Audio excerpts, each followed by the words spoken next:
Headcount Experts bonus episode. We're in the last 2 weeks of the year, I think it is on my calendar. And so Mhm. we're going to do this episode. We have a special guest, Jason Gingrich. I hope I've pronounced that right, from Intrinsic AI. It's a portfolio company of Alphabet. And Chris, we've done some private equity, some VC work. So we have this idea of how it works with a portfolio company or how an external influence might impact headcount planning. Why don't you give a little intro? How have you worked with the VC portco space, and tell me a little bit about your experience?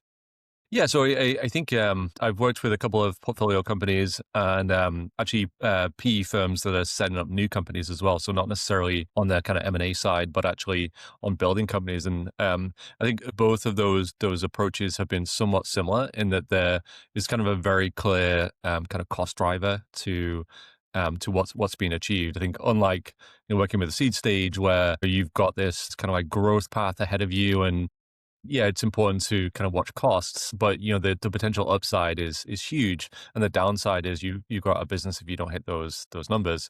Whereas in PE, there's kind of more specific ROIC, return on invested capital, that the firm is expecting, and so those headcount decisions, given that headcount is in some cases 70 or 80% of the overall cost of the business, are going to be pretty critical. We worked in a few different scenarios. Most recently, in a kind of large multinational organization that was divesting a big part of its business. It was kind of acquiring a new part of the business. They were basically pivoting the business model and cleaning everything up, but everything was driven by the budget number that the board had set once a year. And so we had to make sure that going into that meeting, the headcount data was accurate, the cost data was accurate, the business goals were tied directly to what was in that plan, and we could actually pull everything back together and say, okay, given what we're trying to accomplish as a business this year, this is the headcount we think we're going to need, and this is the cost it's going to be, and this is the sequencing. So I think it's very, very different. I'm very, very, very curious to hear how Jason explains how it works in a Alphabet subsidiary compared to a kind of a large private equity portfolio company. Fun fact about Headcount 365 is the first mock-up I ever did was aggregated portfolio data. Sorry, aggregated portfolio data. The boards always wanted to know whether or not headcount was impacting revenue or performance, and they couldn't get the data out of the businesses. Obviously, it was stored on spreadsheets and in disparate systems, so it was very difficult to find a source of truth. And so I built this idea where, like, oh, if a company uses our platform instead of a spreadsheet, we could aggregate all the data up to a portfolio company.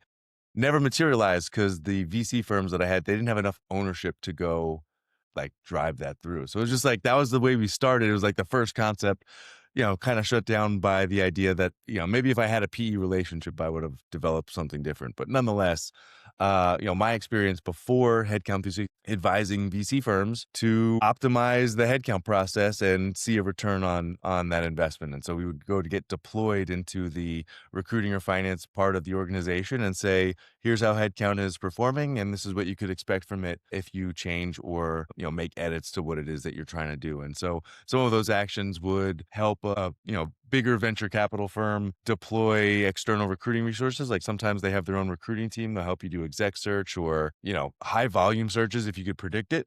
And so we would do a lot with capacity demand to try to predict the utilization of the portfolio's recruiting team to be deployed within the businesses. And then we do a lot about like timing tracking to see whether or not something was on time or not. But it was very much growth driven. VC firms, they invest big capital injection. They want to see a return on investment as fast as possible. That's adding sellers, adding engineers, adding producers. And so that's kind of, the work that I've done has been trying to get headcount to scale the fastest. So my personal experience is like super scaler, like Uber. I did Bird Scooters. I was like single digit employee there, and we grew to 1,000 in the first 6 months. So that playbook back, pre-pandemic or something like that, that was a very popular. We need people to scale, and obviously the market has since changed. So it's going to be super interesting to hear from someone who's a part of a different type of portfolio, kind of explain the different influences that they have. How does, like, when you're working for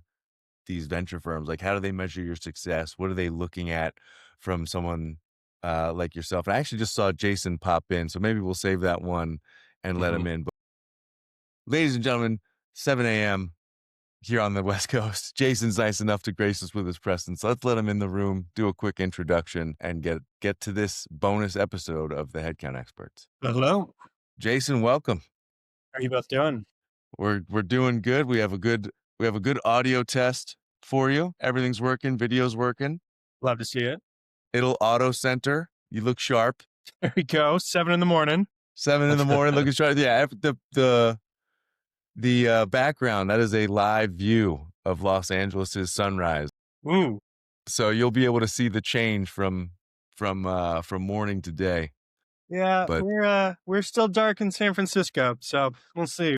yeah, we're coming out there. It actually makes this look like a real background. Do you know what I mean? But people are like, is that Zoom? Like, no, you'll see the light change. Chris and I were just doing some intros for the audience about our portfolio company experience, albeit different. We've served, venture capital or private equity portfolios where the main driver is like growth and scale. And we just gave you all this money. We need to see a return on the investment, and just kind of as like a precursor to having you on the firm. But why don't we start with some intros? Obviously, Chris and I are from the Headcount Experts. We both solve headcount problems for different types of companies, but give us how did you get to where you are now, and what brings you to the Headcount Expert story? Yeah, thank you. Excited to chat with you both. I think, like a lot of folks, beautiful accident brought me to where I am now, and a whole lot of luck has kept me going. I'd say I'm a true recruiter's recruiter. The last 8 years, 8 years and about a month or so, I've been with Alphabet. And the company I've been supporting is what we now call Intrinsic. So it came out of the Moonshot Factory. And one of the moonshot technologies, the same company that gave rise to Waymo, to Wing, some of those other known names. We're an industrial robotics play, and there's a lot of unique challenges with that when it comes to headcount. I could only imagine. So kind of give us the lay of the land. So what Chris and I were talking about before you hopped on was like, what is the intent of a headcount plan? And, as you're planning for your headcount, how does that come to be? Is that an active conversation with the company and then brought to Alphabet? Does it happen at the Alphabet level, come to Intrinsic? Like, how does the headcount plan come to be in a company that's supported by Alphabet? Yeah, great question. The way it comes to be is driven by Intrinsic. So each of the companies is going to kind of handle how they do their headcount slightly differently. But one of the nice aspects that I appreciate about how the moonshot companies, the bets, are positioned within the broader Alphabet landscape is Alphabet's pretty hands off. We essentially have a budget. Any company is going to have a budget, nothing, confidential there. Our budget may be a little bit bigger than companies at a similar size or scale. I like to call that the Alphabet tax. And as long as we stick to our commitment on that budget, we get to operate independently. So, I think that first question you'd ask there is like, what's the purpose of a headcount plan? And I think the way I think about a headcount plan is how do you unlock company milestones and initiatives? And how do you enable the business to get to where it needs to be able to afford that nice budget that we have year over year? Got it. And so how does when the plan is being created, I presume there's like are you doing it are you doing it on an annualized basis along with all of the other Alphabet businesses, or can you do your own schedule?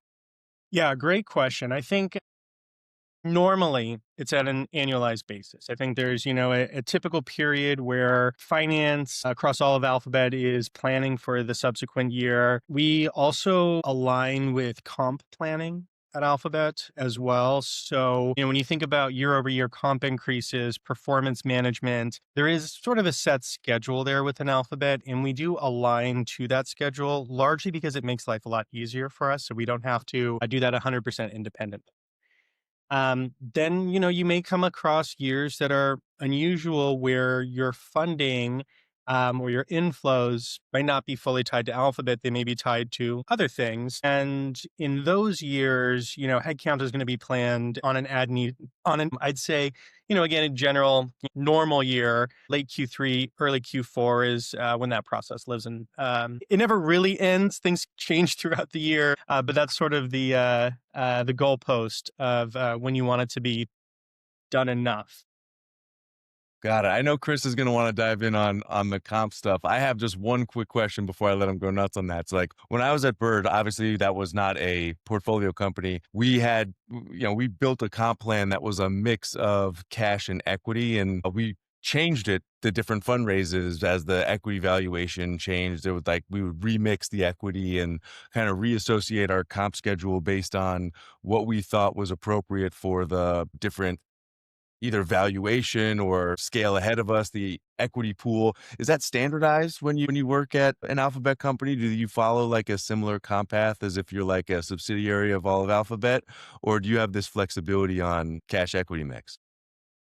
It's a great question. Intrinsic has been a company for about 4 years. We adjust our base comp in line similar to how Alphabet does. So year over year, as market rates increase, there's a planning period. We adjust our rates up, and certainly true for Intrinsic. And my assumption is for the other bets, relative to other startups, we tend to pay very competitively. And I know every company's like, oh, we pay competitively. But if you think about sort of like the tail end of, top of comp, or for a startup where sometimes you'll see less on base, more on the equity side, and we tend to be on the higher percentages of both comp and equity. Now, one of the constraints is I can't share anything about our equity.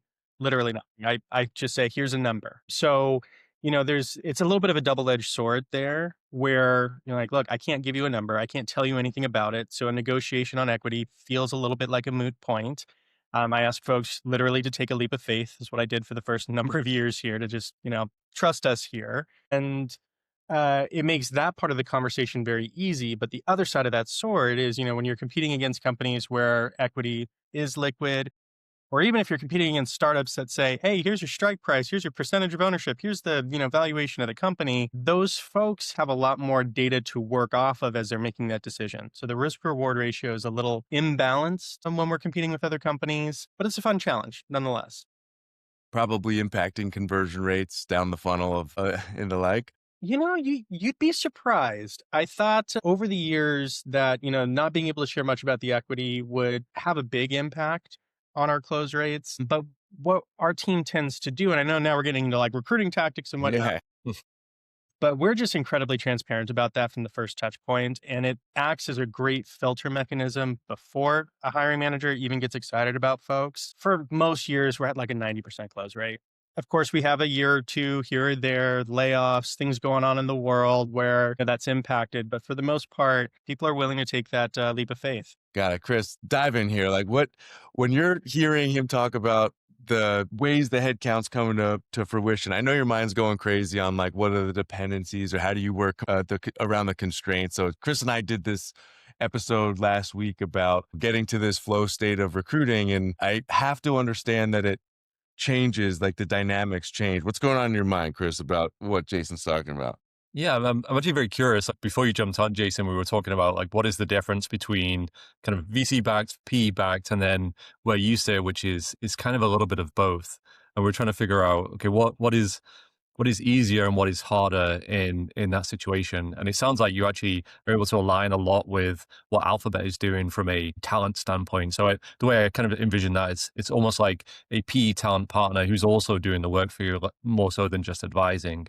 So you can kind of, you're not necessarily offloading a lot of that work, but you actually fit into the frameworks that already exist. So you're not kind of, as in kind of my experience, recently working with a company that went through a bunch of different M&A activities, then had this whole spans and layers and leveling issue where, there are two people doing the same job in different parts of the organization being paid very differently and being with very different job titles. It seems like, reading between the lines, that there's kind of a little less of that, but I'm actually curious how much of the actual role of forecasting headcount is made easier because you can align with those frameworks, and then what is actually more challenging. I'm thinking more of like budget allocation, not necessarily for the organization, but actually within an organization where there's probably a lot more kind of infighting, or infighting between like who actually gets the allocation. Is that kind of revenue driven? Is it kind of cost driven? FTE driven? Like, I'm very curious at how that actually manifests. Yeah, a lot of different areas I can tackle. First, appreciate the shout out to a flow state. I know that wasn't made in any connection to Intrinsic, but that's actually our product name, and it very much aligns with, trying to get into that flow of making something happen. So it's a good play there. I saw you perk up when I said that. I was like, I just triggered something You here. triggered something, and that's what it was. I had to drop that. But yeah, no, I think one of the unique things about Intrinsic relative to the other bets is we've actually done a couple of M&As as well, two of them. So I have some I want to say like tangential familiarity. Like I'm not the person who's going to be responsible for going through that layers and making sure that there is, internal equity. But I am aware that those conversations happen. And, when we think about the broader ecosystem of Alphabet, because of their comp philosophy, pay for performance, top of line, it minimizes some of those issues because most times we can just sort of do a true up, right? It's like, well, okay, we're going to put you on this ladder. We do follow largely Google's leveling system and architectures as well. So it's really easy for us to say, okay, this person's an L5, they're an L6. We plug and play and then we can adjust as we go. And the way I would put it is, while the frameworks exist, it's more like, here's a schedule, Alphabet schedule. You can either align with our schedule and make it easy on yourself, and then we'll give you advice, sometimes consent, depending on the situation we're talking about here, or we can go at it totally alone. And there's a benefit there to, at least in the early stages, to align with a pre-existing schedule, those pre-existing frameworks, because that allows our team to focus less on sort of like those foundational steps and instead pivot to more strategic initiatives coming out of our comp team. I mean, for example, how do we think about equity refreshes? How do we think about long-term incentives over the next couple of years rather than just this immediate next cycle? And when it comes to some of your other questions about being revenue driven, headcount driven, all of this, you'll kind of hear me make a joke about the Alphabet tax. And what I mean by that is, we have all of these incredible benefits, these frameworks, these schedules, these things that we get to lean on. And sometimes to pay for that, it's a little bit of bureaucracy, it's a little bit of a process. But at the end of the day, the opportunities we're awarded, the support we can gather when needed, that's what we pay for with a little bit of bureaucracy. I think across Alphabet, one of my observations before transitioning into Intrinsic, so a little bit more context, at X, the Moonshot Factor, you are technically part of Google LLC. So you're part of that entity. And at X, they very much follow, the same schedules, the same formats, the same frameworks. And then as you become your own company, you do stand up your own entity, and that's when you become, distinct. One of my observations during my time at X and even early days at Intrinsic is rather than thinking about like the cost per hire or what is the total cost associated with hiring, person X, person Y, person Z, they thought in terms of headcount. So this is 1L5, this is 1L4. Now, one of the behaviors that I hypothesize and that we talked about, early on in the Intrinsic days that causes is, well, why hire someone junior when I can just hire someone senior and it doesn't impact, the bottom line? We kind of looked at that and said, well, Chris and I were talking before you hopped on. So part of the VC game is they make a big injection and it's the first time the recruiting department has existed. They don't have the taxable assets of what Google could provide. And so, this company I started before Headcount was called Unicorn Talent. Now I've made some of those assets just downloadable. Actually, Chris is going to be our newsletter feature, and his Headcount tracker will actually be what we send out this month. But one of those things is a comp and leveling framework. So I had taken this framework that allows you to like associate these competencies with a job level that then has a compensation with a mid-range and a progression. And then you could divide that comp by location, by specialty, et cetera. And that framework kind of like guides these early companies to hiring the right people at the right level, et cetera. However, it has no clout behind it. Like I want Unicorn to be like the de facto standard in how you set up a recruiting department, but it's never going to be Google, who like you say, oh, this is the equivalent of an L4 at Google. That means something because there's something associated with it, especially when you have the cash comp to back something like that up. But I am tremendously interested in the point system, not just because I'm curious about how the relationship between the levels and the points work, but Chris and I are developing for our own solutions in Headcount algorithms for things like workload difficulty. So like 2 recruiters have 10 jobs. who's working a harder job, right? This a similar point system of job level and distinct managers, different job titles, job rarity, candidate availability. So like I'm curious to know if you can share what are some of the points that you assign to these roles and how are people applying them relative to the leveling framework? Yeah, that's a great question. Now, what I think you're talking about is something I've actually been doing for a couple of years here, which is when I think through rec allocation and capacity for my team, immediately to your point, no two roles are created equal. An L4 in my research department is by no means the same as an L4 in, like, let's say our customer solutions engineering team. Like they're just two completely different profiles. So what I've done is I've essentially created a point system for every single rec that goes between points 1 to 5. And there's a little bit of art in here in how we do this, because again, just because something's an L4 in one department doesn't mean it's going to be 4 points or whatever the number is in a different department. And I think a strong recruiting leader who understands the talent market, who has been in the weeds before, this is where that experience and a little bit of magic of what a good recruiting leader can add to the perspective, which is, I can look at a rec in our R&D department, and even though it's much more junior, I can go, hey, this is the most niche role we're ever going to touch. This is 8 points relative to these other roles that may be 2, 3, or 4. And then as you build up your recruiting team, you can actually load balance by difficulty by using that point system. So, I'm a big believer that, when you put too many recs on early stage recruiters, you create bottlenecks. And being able to split those recs up across your team eliminates those bottlenecks while also allowing them to do both the deep dive of, hey, I need to find time to source versus we got 40,000 some odd applicants this year for 4 recruiters to review. And if you're overloading your recruiters, you never want the business to think that recruiting is the thing that's slowing you down. Better to go back to the business and say, hey, your team may need to free up some bandwidth to interview. Right now, our biggest blocker is interviewing capacity. But if your team is willing to do 3 interviews a day instead of just 3 a week, let's see how much faster we can actually hire. Yeah, that's that constraint, Chris, that you were talking about last round. Yeah. Always good to identify that. I'm curious, like, do you use the points conversation in other parts of the business? Like, if you ever have to get an additional recruiter, or if you're driving, a different expected start date or time to fill for a given role with a manager, are you referencing this point system, or are you just using that internally with your team? It's mostly internally. Right now, where it comes in is truly rec allocation. When I think about capacity, which I think it follows allocation, that's where I would instead shift to conversations around, hires per month, hires per quarter. How do we project that out? How do we forecast that out? There may be a scenario hypothetically where, hey, if I hear that our R&D team needs to triple in the next year or so, I would then want to reference that point system with my leadership team to say, hey, just based off of the difficulty, based off of the time to hire, I would actually recommend increasing resourcing here to then increase throughput so that recruiting is never a bottleneck in either the identification, the screening, or the scheduling of these candidates. Chris I'm and I actually were curious how talking. that Oh, go then ahead. maps out. So it sounds like that's a really useful tool for actually showing your prioritization queue and your capacity to handle that queue. But the other dimension is time as well, and time to hire. And you called out some of the roles they're going to take 6-9 months to fill. How does that communication go back to the leadership team? And you're going through this budget and planning cycle.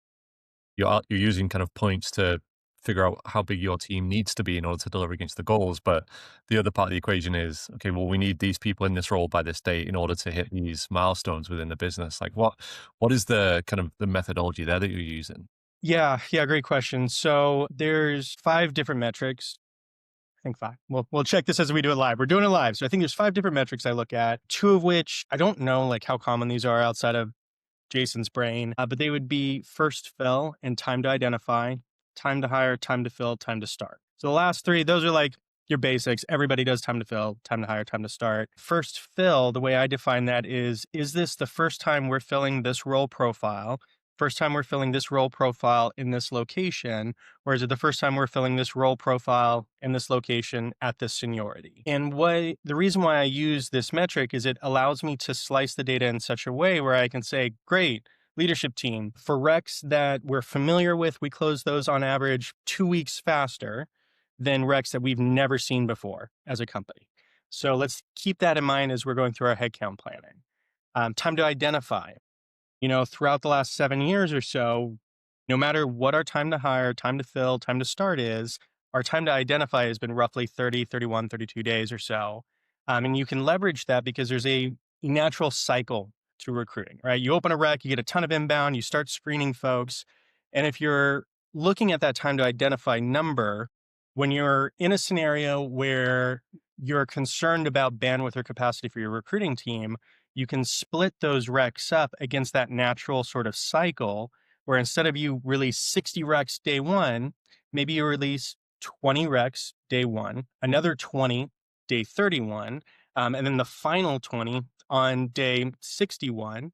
And then you're hitting that natural peaks and valleys of the inbound applicants, the recruiting activity. And it's interesting when you get to have those sorts of conversations, which is like, hey, here's the natural cycle. Recruiters are constantly spinning different plates, and we can be intentional and strategic around how, when, and how many plates these recruiters are spinning. Going back to like the more sort of like general metrics, I also manage a portfolio that includes Germany and Singapore, where having a time to start in addition to time to fill is incredibly important for our finance teams. For those that, may not be familiar with international hiring, Germany generally has a 90-day notice period, and in some cases it could be up to 6 months. Singapore, sometimes that's 30 days. So cool, you fill recs in 60 days, but guess what? That person's not button seat for another, 90 days, making that a 150-day time to start. So when we're setting expectations with the business, what we like to forecast against and where our partnership with finance comes in pretty strongly is this is the estimated quarter that we think that there's going to be a button seat. We may open it this quarter, we track the date that it's opened, and then we're keeping in touch with finance saying, okay, we're forecasting this role is going to start on this date. Now that I've been in my role, coming up on year 8 here, it's been God, I'm turning into a data nerd here. It's been a lot of fun to see the trends year over year, what stays consistent, what shifts, and then being able to go back to the business and say, okay, well, you expect to put, 30 butts in seat in Q1. Well, hey, we've only ever hired 50 people in a year before. And if you want these butts in seat by Q1, guess what? Our time to start averages, 108 days for the entire company, all locations considered. If you don't open your recs in October or November, you're not getting a button seat by the end of Q1. This is all super familiar. We have a lot of that was considered when I was building Headcount 365. The thing that isn't in there that I'm curious to know, do you track this on the headcount plan, is the time to identify, right? Like, where are you tracking this information for, where a role is? Is it like date out from being published on a job board, or is it at assignment? And how do you categorize that and know how to balance this workload across your recruiters? Where's that information stored? Yeah, great question. So there's, tracking headcount is always fun, and fun is maybe not the best word for it, but We find it fun. You're talking to two guys who find it fun. I find it like this can be kind of tedious here, but there's the main spreadsheet, which is like, hey, here's all of our roles that are approved. We got some personnel information and whatnot. But when it comes to those more granular metrics, like finance doesn't care about that, hiring managers don't care about that.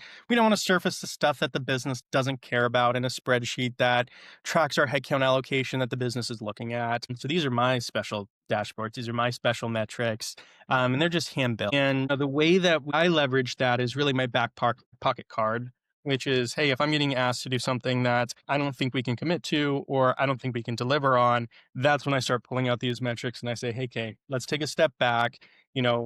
We will do whatever we can. We will move mountains and, do what we can to make this happen. We'll pull heroics if that's what the business needs.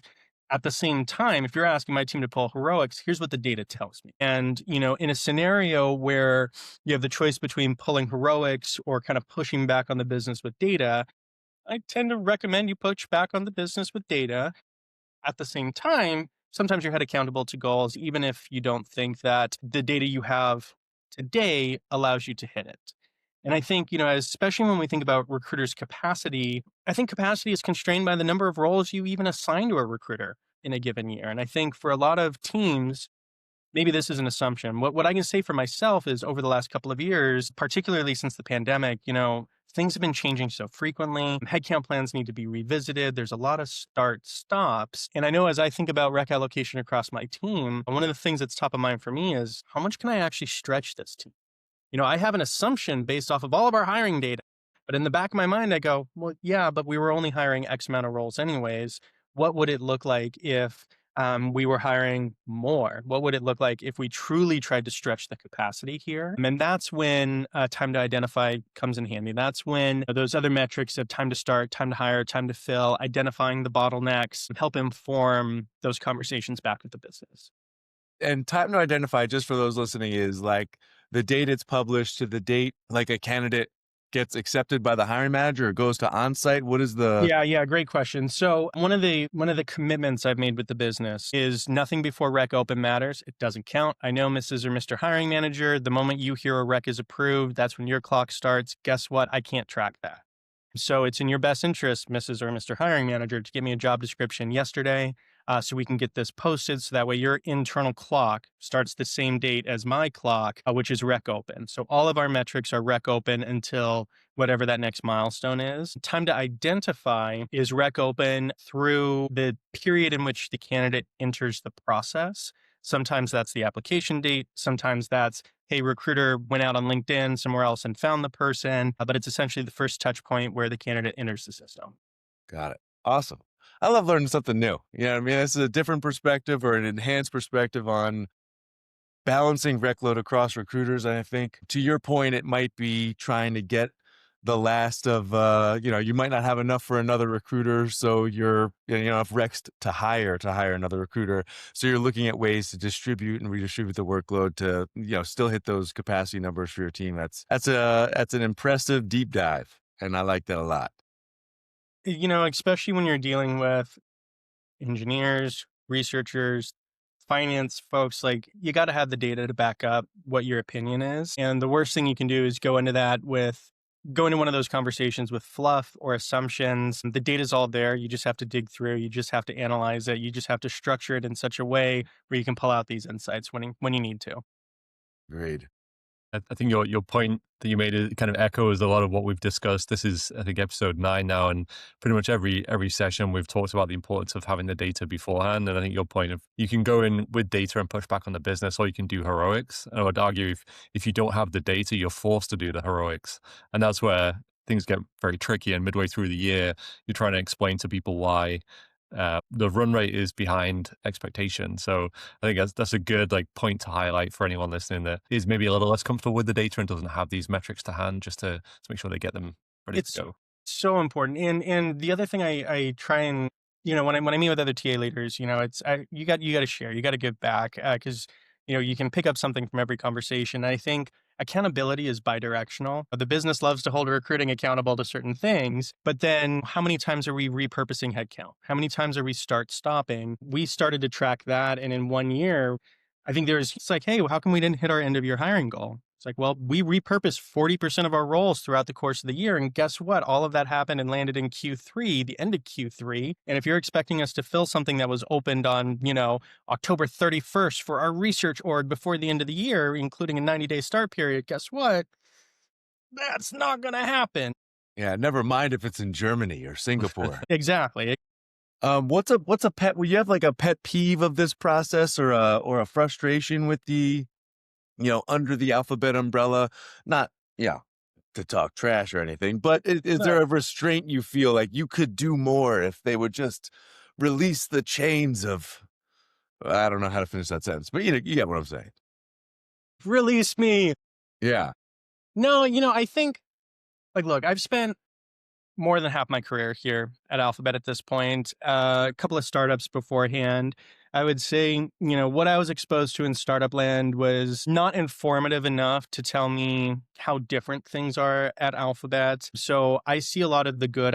And that's why I call it the Alphabet tax. With any tax, ideally, you should be getting some benefits for what you're being taxed on. And that's the way I frame it both to my team and to candidates, which is look, there's a little bureaucracy here, but there's a lot of good that comes out of it. A lot of things that we have opportunity to do, resources that other companies just don't have. So in the grand scheme of things, there's a lot more positives than negatives. So let me abstract, away from like the alphabet bit and kind of talk a little bit more generally that I think applies to any company. The one pet peeve I have is being handed a list. It's like, absolutely not. Like, I need to understand the context. I need to understand the business priorities. I need to understand what are the sequencing, what are the domino effects of, okay, this is your number one rec. Why? What happens if we don't fill it? And the more involved you are as a recruiting leader, the more involved you include finance in with headcount planning, the easier it is for you to make observations or recommendations that the business doesn't think about, nor should they, because they're not engineer or they are engineers or whatever your company does. They're not recruiting. And where that can come to play is as you look over a list of recs with a set deadline of when folks need to start, which is like, okay, well, we know in Munich it takes 90 additional days. We need to move all of these recs forward. Hey, I see you want to hire 10 of the exact same recs. Why don't we group these together, lay other roles, and that way we can do batch processing and pull a single role, we can accelerate things. We don't always have that level of visibility or foresight into what happens once a recruiting team takes over the list of roles. Back to that conversation we made earlier, which is like not all recs are created equal, but the business shouldn't, or do they, think in that term. I have a question here. So what is like, when you're, I think one of the biggest things that we have for our recruiting teams, as far as like our advice, is like getting in the room. So Chris brought up this thing last week called the Dunning-Kruger effect, which is essentially like people who have done something think they're better than you at it. And if you are, if they are, that's probably a problem. And so, how do you get to a place where you're able to be better than the folks? You work in a very smart company. A lot of intelligent folks are there who all participate in this process. What do you think sets your work apart from what they think they bring to the table from a recruiting perspective? Everybody thinks they know recruiting as well or not, or if not better than recruiting. It doesn't matter what company you're at. It doesn't matter what the role is. It doesn't matter what the level of seniority. And I think a lot of that comes from, folks working with recruiting teams and only seeing the sausage and not the sausage making. So they think, oh, it's so easy. But there's a lot of social psychology that goes into it. There's a lot of nuance that goes into negotiation. There's a lot of nuance that goes into rec allocation and setting the teams up for success. And I think where I've navigated the ecosystem is understanding that everyone around me thinks that they know my job better than me. So how do I then teach them or make observations about the day-to-day that they're unfamiliar with?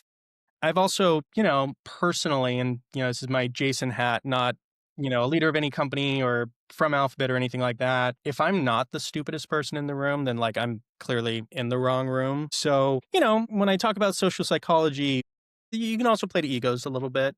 And, if you have the data and if you understand the careabouts of those leaders, some leaders, it's like if you don't bring a piece of data or a metric to them, they're not going to listen to you. Some leaders, don't care about that. They want to know, well, what do other companies do? What's a comparison point? How do you appeal to authority? Some leaders don't care about that. They care about, experiences or learned lessons. So you have to say things like, hey, based off of my doing this that year, this is what I learned. I recommend this. And I think there's also an art to, holding the business accountable by saying, look, this is my recommendation.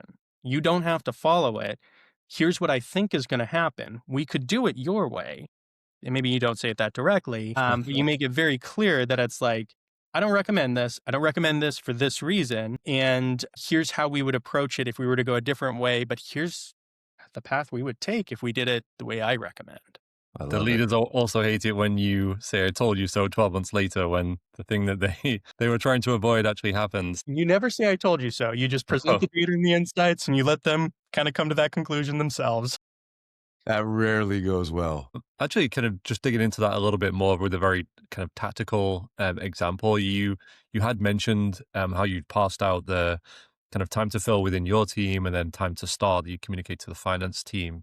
I know that some of the people that will listen to this maybe are going into those conversations for the first time and maybe haven't had that negotiation with finance before and actually had to communicate why the kind of time to start is different from time to fill and time to hire. Any kind of advice that you would give for people going into those discussions with finance leaders for the first time, maybe FP&A? I think like the advice I give is understand your audience and understand like what their care abouts. The reason why I go to finance by using a time to start, and I'll be honest, 4 or 5 years ago, I was sitting here going like, why do I care about time to start? Like who hiring managers don't care about this. And that was before, more exposure to finance. Like my leader, my boss, our head of people, she's really, really good at being able to frame things in a way of like, what does the business actually care about? What does your audience care about? And it's really easy as a recruiting leader, especially somebody who has gone from like an IC to a manager to a leader, to think in terms of like what matters to recruiting.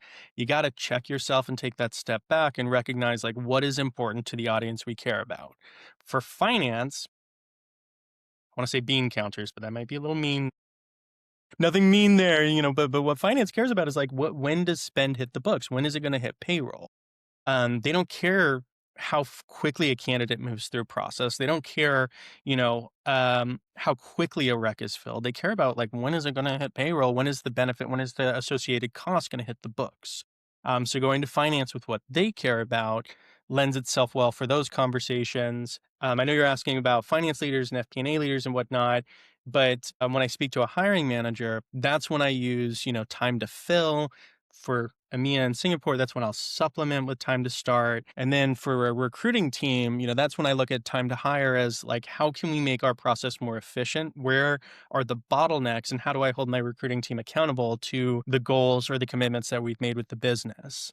Going back to the conversation around finance, though, you just never show up to a conversation with finance without your data, never show up without the trends, the metrics. And part of that's worthwhile to have as well is that slice by department or by location, where you can then have a more robust conversation instead of talking about generality. So for example, if finance wants to know how should we plan for a year where we're seeing more hires in the R&D team versus a year where we may see more hires in, our general sort of engineering world, being able to slice and dice by department or department by location for time to start, you can actually have a full conversation instead of talking, in generalities. And that's what gets to the core of what finance cares about, what the language that they speak. I love it. I think, to close out the episode, we like to learn a little bit about stuff you covered a little bit, like what would you advise folks or what's something our listeners could take away from your environment that they might be able to apply in their own headcount planning process, whether it be the leveling framework, the time to identify something different.